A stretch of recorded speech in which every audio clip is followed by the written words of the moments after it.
Bismillahirrahmanirrahim. Assalamualaikum warahmatullahi wabarakatuh. Perkenalkan, nama saya Anas Bahtiar, NIM 215221046 dari kelas akuntansi syariah 5B.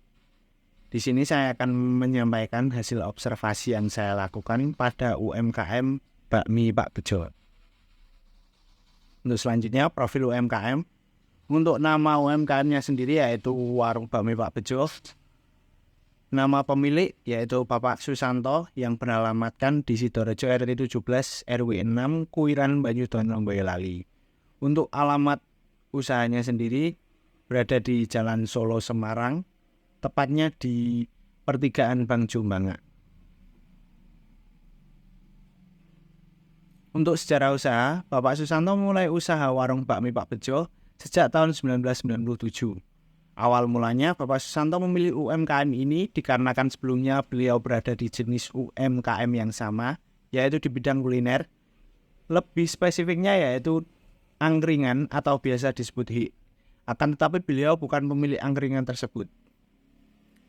Lalu ditambah dengan keinginan beliau untuk memiliki usaha sendiri dan juga melihat peluang karena beliau sudah cukup dikenal orang-orang di sekitar berkat usahanya yang dulu, yaitu usaha angkringan, hingga akhirnya beliau mendirikan usaha warung bakmi Pak Bejo yang masih berdiri hingga saat ini.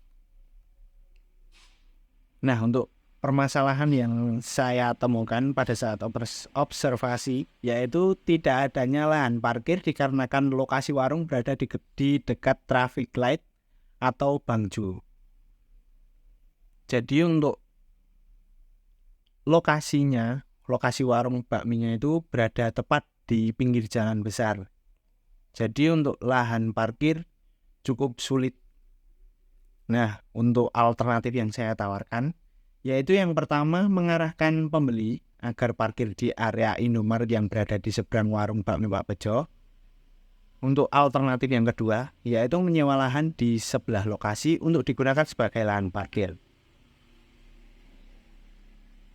Nah, masuk ke tema penelitian saya pada observasi kali ini, yaitu tentang keputusan taktis. Menurut Hansen dan Women, keputusan taktis merupakan suatu tindakan berskala kecil yang bermanfaat untuk tujuan jangka panjang.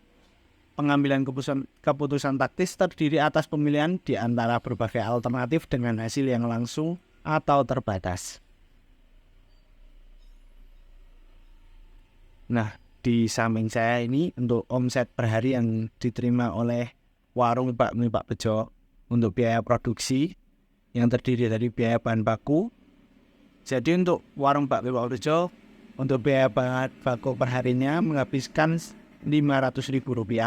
Untuk biaya overhead sekitar Rp90.000. Jadi untuk total biaya produksi yaitu Rp590.000. Nah, untuk harga jual sendiri di warung bakmi Pak Bejo rata-rata yaitu Rp15.000 per porsinya. Dan rata-rata penjualan per harinya yaitu sekitar 60 porsi. Jadi untuk omsetnya yaitu Rp15.000 dikali 60 porsi menjadi Rp900.000 per harinya. Untuk laba bersih yang didapatkan per hari yaitu Rp900.000 dikurangi Rp590.000, jadi laba yang didapat per hari yaitu Rp310.000. Untuk omset per bulannya pada biaya produksi, biaya bahan bakunya yang tadi untuk per hari menghabiskan Rp500.000 dikali 30 hari menjadi Rp15 juta. Untuk biaya overhead yang per harinya Rp90.000 dikali 30 hari menjadi Rp2.700.000. Untuk total biaya produksi yaitu Rp17.700.000.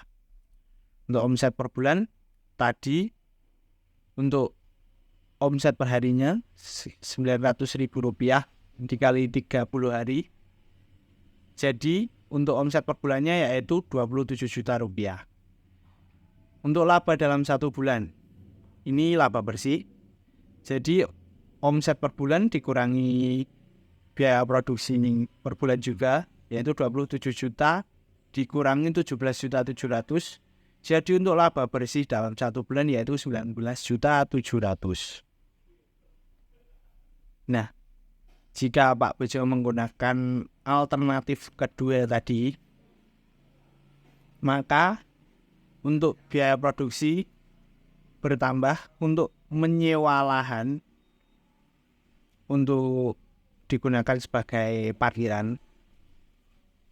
Untuk penyewaan lahan sendiri menghabiskan sekitar 583.333. Jadi untuk laba yang diterima per bulannya yaitu berkurang menjadi 8.716.667 rupiah.